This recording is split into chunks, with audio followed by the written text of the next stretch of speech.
Bueno, acá le pido ayuda a Willy cualquier cosa, porque es interesante, me parece a mí, revisar un poquito la secuencia de los acontecimientos para entender dónde estamos. Bueno, muy bien. El domingo 15 de julio pasado, hace 2 domingos, la Presidenta anunciaba en Bolivia, en Santa Cruz de la Sierra, en esta cumbre del G77, donde ayer habló Kicillof en la ONU, que de ocurrir un traspié de la Argentina con la Corte Norteamericana, estaba en riesgo el sistema financiero mundial. Al día siguiente, el lunes por la mañana, cuando nos íbamos de aquí a las 10:30, se conocía finalmente la decisión de la Corte Suprema Norteamericana de no tratar el caso argentino y volver el estado de cosas al juez Griesa y a la Cámara de Apelaciones. Esto es, que había que pagar. Hasta ese momento no ocurrió lo que la Presidenta anunció, porque el mundo no se conmovió extremadamente por la decisión de la Corte, y quedamos un poco como aislados, digamos, enfrentados nosotros argentinos con el juez Griesa. A partir de esta decisión de la Corte Suprema de Justicia de Estados Unidos, la Presidenta el lunes, o sea, domingo, anunció la hecatombe mundial. El lunes fue el fallo de la Corte. A la noche del lunes, la Presidenta reacciona por cadena nacional y habla de extorsión. Asunto que al día siguiente produjo la reacción del juez Griesa, que le dijo a los abogados argentinos que la Presidenta complicaba las cosas y que no le inspiraba confianza su palabra. A partir de allí comenzó un par de días de marchas y contramarchas, en donde se dijo que la Argentina estaba negociando, donde se dijo que la Argentina no estaba negociando. Inclusive el ministro de Economía anunció la intención de la Argentina de modificar el domicilio de pago de los bonos, justamente violando el mandato, la orden del juez Griesa. El jefe de gabinete dijo que allá no va ninguna misión a Estados Unidos, ¿se acuerdan? E inclusive se publicó la solicitada, que unos horas después para voy a resultar. Bueno, total que llegamos al jueves, ¿no? Del domingo al jueves, con la impresión general de que la Argentina efectivamente había resuelto incumplir el fallo de Griesa, al que nos volvía a remitir la decisión de la Corte, y daba la impresión de que íbamos a una suerte de default técnico. Viste que la palabra default técnico se borró, el técnico del default, al default. Es que en rigor no existe tal cosa, ¿no? Exactamente. ¿Es default o no es default? Y así llegamos al viernes 20 de junio pasado, cuando todo pareció volver a la normalidad, con la Presidenta anunciando que la Argentina tenía la intención de cumplir con el 100% de los acreedores, sea cual fuere. Se eliminó de allí ahí el lenguaje de los fondos buitre, viste, se calmaron un poco las cosas, y quedó la sensación el fin de semana de que la Presidenta había protagonizado un viraje en su posición. Y de este tema del viraje se habló todo el fin de semana. Bueno, el presidente ladra pero no muerde, llegué a leer yo un comentario en los diarios. La Presidenta otra vez cambió de posición, amenaza pero no cumple. Lo que ustedes han leído o escuchado en las radios, en los canales de televisión, de parte de analistas, economistas, comentaristas y demás. Claro, a partir de ahí vino la solicitada, que se publicó en diversos diarios del mundo, Wall Street Journal, New York Times, donde la Argentina volvía un poquito para atrás, en el sentido de explicar en una solicitada que lo de Griesa es impracticable. Esto es lo que finalmente dice esa famosa solicitada, que se publicó afuera pero no acá. Se publicó lunes y martes de esta semana. Exactamente. Esta semana arrancó con eso. Y en Europa, según yo no lo sabía, nos aclaró de Rosendo Fraga. Lo que la solicitada dice básicamente es que Griesa pone a la Argentina en una instancia impracticable. Esto es que no se puede pagar en estas condiciones, porque pagar implicaría no solamente la disparada de otras demandas por 15.000 millones de dólares, sino que también desataría la furia, digamos, de los bonistas que entraron en el canje, desatando demandas de todo tipo. Bueno, muy bien. Aún así, durante esta semana, con la designación del señor Pollack como mediador o como instrumentador del fallo, y la reunión que hubo el lunes y demás, se volvió a la instancia de que parecía de que estábamos camino a resolver el problema. Hasta ayer. Porque ayer hubo otro viraje, del viraje anterior. Ya hubo, en esta historia que yo les acabo de resumir brevemente, hubo varios virajes, ¿no es cierto? Bueno, el viraje de ayer fue protagonizado por el ministro de Economía, Axel Kicillof, en Estados Unidos, en Nueva York, donde en un viaje relámpago habló ante el grupo de los 77 en la ONU, que es un conjunto de países muy amigos de la Argentina, muy voluntariosos y con puntos de vista probablemente muy interesantes, pero que, a ver, yo no conozco ningún problema resuelto por la ONU en la historia de la ONU. No. Bueno, que yo sepa, no han tenido mucho éxito con la solución de los inconvenientes, pero bueno, en cualquier caso, ayer habló el ministro y dijo unas cuantas cosas que parecieran protagonizar un nuevo viraje en la perspectiva argentina respecto al tema de los fondos buitre y el pago de la deuda. De hecho, lo hizo en términos inusuales para el ministro de Economía, que anunció una tragedia. Claro. Curiosamente, él siempre ha criticado mucho a aquellas personas que pronostican catástrofes que no ocurren, digamos. Tal vez el ministro haya entrado en esta variante cuando, por ejemplo, anunció que la Argentina cae en un abismo. Escúchalo. Lo que pedimos es que no sea en 3 días que tengamos que resolver esto o correr el riesgo de caer a un abismo. Necesitamos tener condiciones justas y equitativas y que contemplen el interés no solo de quienes han litigado, sino del 100% de los bonistas, de aquellos que entraron en la reestructuración. En estas condiciones eso es materialmente muy difícil. Luego que el fallo de Griesa pone en riesgo a la economía en su conjunto. Ahí va, La Argentina quiere seguir pagando su deuda reestructurada. La Argentina quiere seguir pagando, pero no la dejan. Es un caso inédito, insólito. ¿Por qué?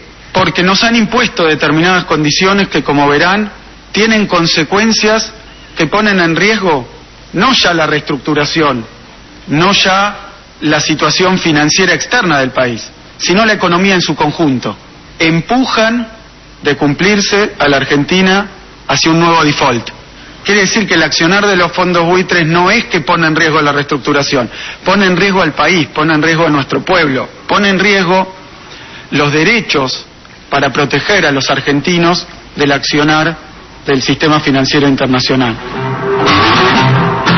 Fíjense la cosa que el ministro va diciendo, que la Argentina cae en un abismo y que está en riesgo el país, acaba de decir. Bueno, agregó este otro comentario, dale. Si de aquí al lunes que viene el juez que ha marcado esta sentencia no pone un paraguas legal, no nos da una suspensión de esa sentencia, la negociación se daría en condiciones muy complejas, porque son 1.500 millones de dólares y además esos 1.500 millones de dólares, como voy a explicar, pueden dar lugar a reclamos, lo van a dar, de deuda en iguales condiciones por 15.000 millones de dólares. De forma tal que si Argentina se aviene y paga, se enfrenta a servicios de deuda que le impedirán seguir funcionando, porque se trata de más de la mitad de las reservas de Argentina, 15.000 millones de dólares. Bueno, hasta aquí los pronósticos del ministro son realmente tremendos, ¿no es cierto? El último de ellos es el peor de todos, porque él viene diciendo, de acá vamos a un abismo donde está en riesgo la economía y el país. Esto compromete, dijo recién, hasta más de la mitad de las reservas, y después terminó con una frase que fue la más impactante de todas cuando comparó este momento eventualmente con el 2001. En todos los caminos, este fallo empuja a la Argentina a un riesgo de crisis económica, empuja a nuestro pueblo a una situación que vivió, díganme, si una deuda que sea el doble de la actual no es de nuevo un 2001 para la República Argentina. Bueno, frente a esto hay varias interpretaciones posibles. Una fue la de Willy, que es muy interesante porque aporta mucho a esta discusión respecto de lo que el ministro hizo ayer. En realidad fue un discurso destinado a la economía local, ¿no? Explicando que en realidad esto es un desastre, no como consecuencia de la gestión económica, digamos 2007-2014, o en todo caso, si quieres ponerlo así, 2011-2014, sino como consecuencia de estos tipos que están poniendo justamente a la Argentina al borde del abismo, al borde del default, al borde del 2001 y al borde de perder las reservas, y que está en juego poco menos que la historia de la República Argentina. Will interpretó esto como un discurso dicho para el ámbito local, ¿no? Le faltó cortar la calle, digamos, ¿no? Eso dijo Will esta mañana. Exactamente, ¿no? Otra, bueno, y puede ser que, bueno, se utilice este asunto, se lo agrave un poco para explicar que lo que está pasando en la Argentina no es consecuencia de la gestión local, sino de estos tipos. Otro modo de mirarlo es si estamos frente a una negociación que incluye estos bandazos, digamos. Esto es para negociar con estos tipos, vamos a tirar de la cuerda y vamos a decirle que nos mandan a la misma, para finalmente, por ahí hoy a la tarde, hacer un depósito en la cuenta de no sé quién para que la Argentina nos entre un default este próximo lunes, o en todo caso el lunes correspondiente del mes de fin de julio. Muy bien. O si estamos en presencia de otro viraje del presidente, que en rigor de verdad no es un viraje porque ratifica el punto de vista anterior del gobierno respecto de que los buitres no pasarán, ¿no es cierto? No lo sabemos. Todo esto no lo sabemos. Lo que sí sabemos es lo siguiente. Sabemos, por ejemplo, que con un problema similar a este, bastante pequeño, la Argentina hizo de un problema un problemón que fue la 125, que por bastante menos guita que esto que está en juego ahora, hicimos un problemón en 2008 que hasta hoy continúa. Entonces acá podemos estar en presencia de, independientemente de si es negociación o no, o si es un mensaje para el plano, para el ambiente, para el plano local, o ambas cosas, por ahí estamos en presencia del clásico formato argentino de estos últimos años, que es agarrar un inconveniente y multiplicarlo por 20, ¿no? Que es lo que viene ocurriendo. Sabemos, claro. Que es lo que viene ocurriendo con el caso pero de la deuda. Esto ya pasó, claro. Como esto ya pasó, a esto se lo ha llamado, y se ha popularizado la palabra impericia, ¿no es cierto? Se agarrar un inconveniente y hacerlo bien más complicado de lo que estaba cuando el inconveniente arrancó, por capricho, por testarudez, por política, por necesidad de política local o por lo que sea. Agarramos un problema y lo amplificamos hasta que se produce realmente una crisis. El cepo, por ejemplo. El cepo, por ejemplo. Arrancamos con el control de cámara y luego con el cepo. Arrancamos con la 125, terminamos peleados con medio mundo en el país, la grieta, que yo cuánta cosa. Así que no sabemos si esto de Kicillof de ayer es una parte de esta negociación complicada, o parte de querer hacer la complicada negociación, o ciertamente nunca hubo el viraje que el presidente presentó el viernes 20 de junio, o que se interpretó de ese modo y que volvemos al principio de que el gobierno argentino considera esto una extorsión. En cualquier caso, también sabemos que en este momento argentino están ocurriendo al mismo tiempo una combinación de factores complejos de manera simultánea. Y esto estamos claros que está pasando. La primera combinación, el primer punto de esta combinación simultánea de frentes abiertos es ¿no? La Argentina lleva un montón de tiempo con esta historia y no la puede cerrar. Porque no quiere, porque no puede, porque no sabe, porque de verdad no se puede, porque no, o por cuestiones políticas, pero estamos claros que acá tenemos un problema, porque, a ver, empezar a discutir el lunes si estamos en default o no parece la temática más apropiada para este momento en la Argentina. La segunda cosa que pasa simultáneamente es que la economía en el plano local está muy complicada, porque todo el mundo coincide en que el pronóstico dice 40 de inflación, 2 de caída, y eso es grave. Ayer hablaba con un empresario importante anoche que me decía, mira, mis ventas cayeron 30%, electrodomésticos. Anoche Ratazzi por la tele dijo, caen los autos 40%. La inflación está dando 35, 37, 40 en algunos pronósticos.